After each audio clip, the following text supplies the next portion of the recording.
Good morning, everybody. I guess internet's in and out today. Sorry I couldn't go live today, but I am recording this and I will get it posted as soon as that internet is up and running. And I just wanted to wish you all a happy new year. Hope everything's going good for you guys. And Red Rock Media Productions brings you Connections with Anita every Wednesday at hopefully 10 a.m. I'm just playing. 10 a.m. Wednesday mornings. I was looking over my show um, statistics, I guess you would call them, over the last year. And just on Spotify alone, we've grown 33%. And we couldn't have done that without you folks out there listening. So we really appreciate you. And thank you for sharing us with your friends and family. It means a lot. I'm Anita Foster, and I'm your host this morning. And I have a great lineup of good things to share with you this morning. And if you could leave us a review, tell us what you thought of this broadcast, that would be awesome. And because that helps us get more guests and helps other people discover us. So that means a lot. We have over 4,000 people on our Facebook page, Connections with Anita. So we're excited about that. We've lost a few people over the last few months when I had to take some time off, but we're going to grow that back and even stronger this time. And I thought I would share with you this bizarre story that I came across. And I don't know if you guys have heard about it or not, but these monoliths are just showing up in different areas of the world. And I thought I'd bring this to your attention and see what your thoughts might be. Uh, it's just really amazing where all of these are popping up at. And these are through my research, I learned that these are structures, some of them metal. I saw where one was a gingerbread one. I don't know. So hang in there with me and we'll figure this out in a sec. The monolith was first discovered in Utah on November 17th. And the monolith discovered in Romania was on November 27th. Now these structures appear and then they disappear just as fast as they came to that location. So no one is catching it on camera or seeing how they're being put up. And they can be 10 to 12 feet high. So it's not just a little structure, it's got some, heights to it and stuff. The monolith's brief appearance has the world wondering, what is this unusual structure? Who placed it there? And where is it gone? It's kind of like hard not to see something being just, what's the word? Taken down, I guess is the best word. Or unconstructed is another word I was trying to get out. But Ripley's, believe it or not, has a $10,000 reward out there for anyone that can tell give tips and lead to what happened to the one in Utah. So I found that interesting. I'm going to post the links to everything down in the comments so that you guys can check it out a little further if you want. There's all kinds of videos on YouTube about it. So just put in monolith and you can learn more about where these structures are popping up at and what's going on with them. What are your thoughts on this? Have you heard of this mystery in your part of the world? Do you think it's aliens, or do you think it's planted there by an artist and maybe they come in and put it up and take it down without being seen?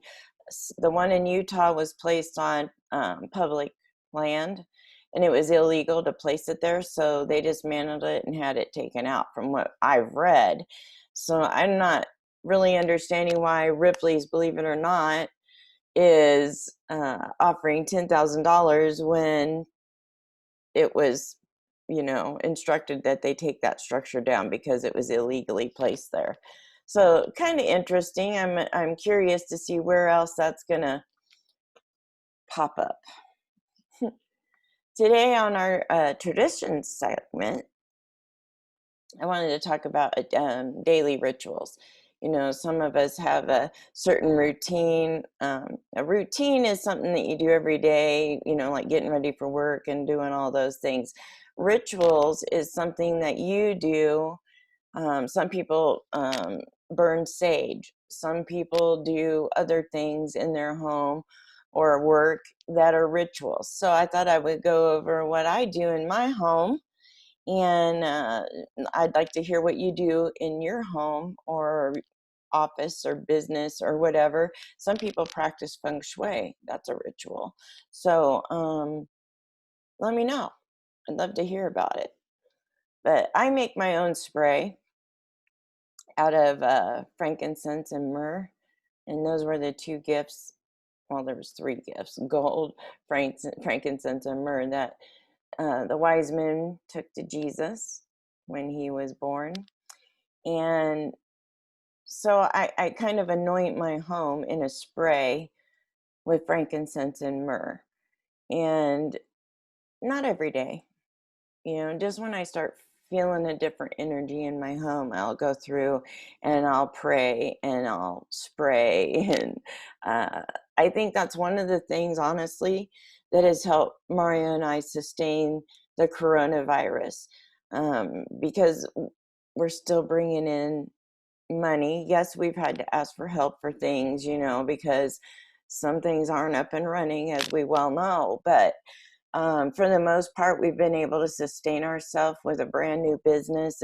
His business was open right when COVID started, so it's been a little bit of a struggle. And to have money constantly, even if it's not enough, at least it's flowing in a little at a time, and we can stay with our heads at least a little bit above water. But I'd love to hear about your rituals or anything that you do. And you can email me at redrockmediaproductions@gmail.com if you want to converse with me, or you can get together with me through our website, redrockmedia.online, and use the contact form and send me a little note. But, this coronavirus just has a lot of us scrambling in today's business world. There's not one business that hasn't escaped it. I know that a lot of businesses have flourished and they're growing and stuff like that, like especially people that make masks or gloves or PPE equipment. But in light of all that, I know that people are struggling. So what I'm willing to do with Red Rock Media Productions is I can create a video for you for your business, and I can do it one or two ways. I can do the video, and we can post that on Facebook for your business and help get you some new customers, let them know your hours, what kind of operations you have going on. Or we can broadcast you with our podcast. When we go to post that, it reaches 10 platforms. So you have a big audience there, and we could get you hooked up that way. And we can do that by voice. Sometimes I can take the video that we do and take the voice off of it and just apply that to the podcast, so you get both. Then if you're interested in that, there would be no charge for that right now at this time. What I do ask is you just share us with your friends and family. That's enough for me. So if you're interested in promoting something, maybe you're a realtor and you have an open house coming up or anything, let me know. Hit me up. Red Rock Media Productions@gmail.com is where you can reach me for that. And hopefully we can get some people some help that are needing it out there.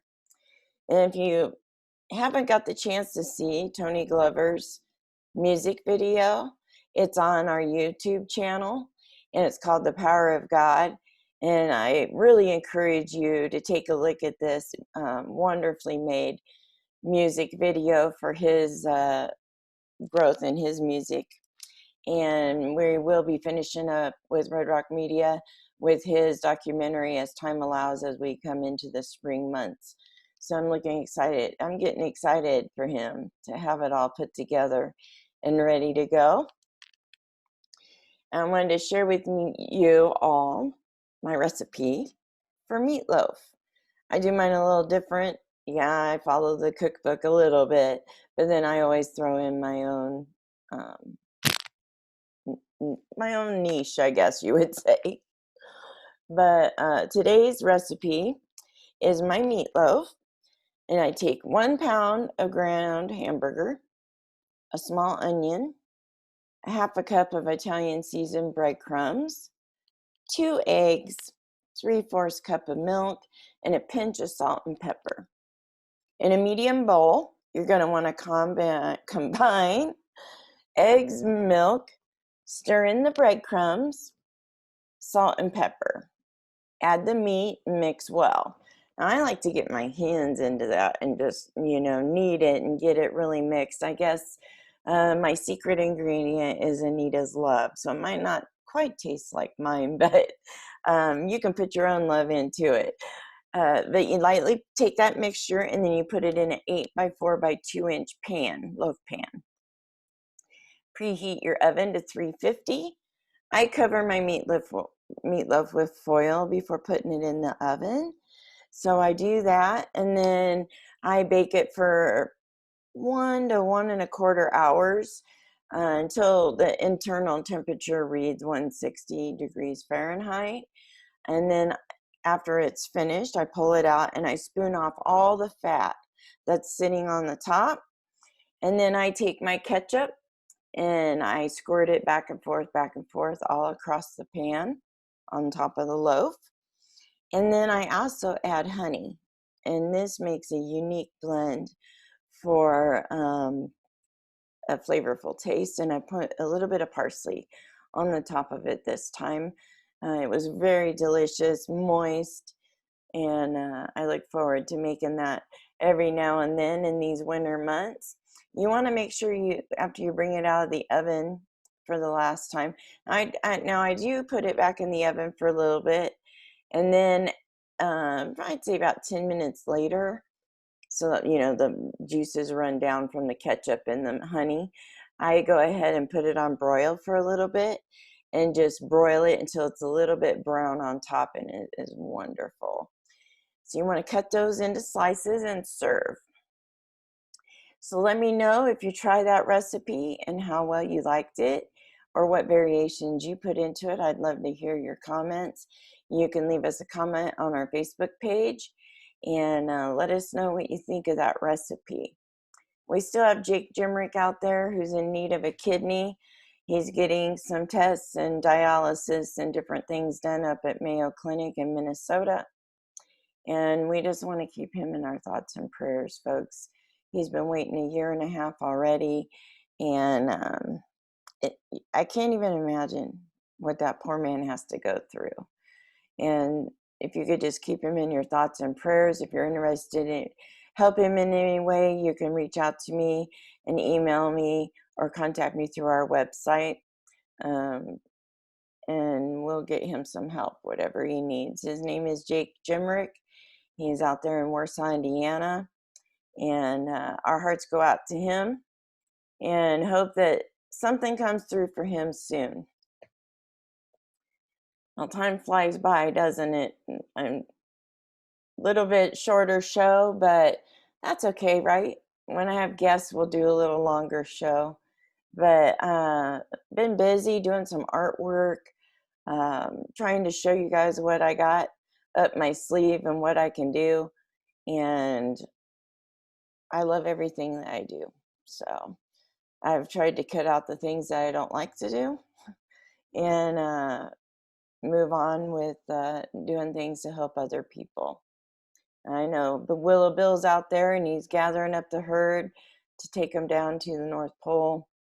I say down to the North Pole because we have that in Carson City, and he stores them there until next year.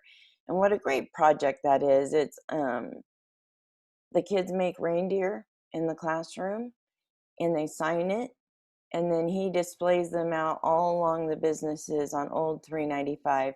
I met him on Facebook. I've met a lot of wonderful friends on Facebook, and I'm glad that we all, get a share in the joy of what other people do as far as organizations and helping others. I also want to thank our friends across the globe.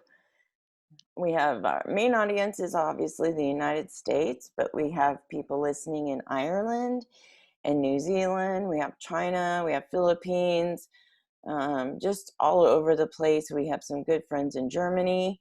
And we thank all of you for taking the time out of your day for listening to me yap on and everything. So, it gets easier and easier as we go. If the internet would be a little more helpful and working correctly here at the apartments, that would be a lot less stress for Anita. But I at least wanted to come on here and do a show, even if it has to be recorded, because you guys are the best part of my week. And I look forward to seeing you, your comments. Keep them coming. Share us. And I'll see you next week with another topic. Let me know what you think about that monolith, all right? Everybody have a great day. Know that I love you. And Princess wants to just say hello to you, too. Say hi. Say hi. She was sleeping. I woke her up. She's a good girl. She's a good girl. We love you guys. Take care. And we'll see you soon.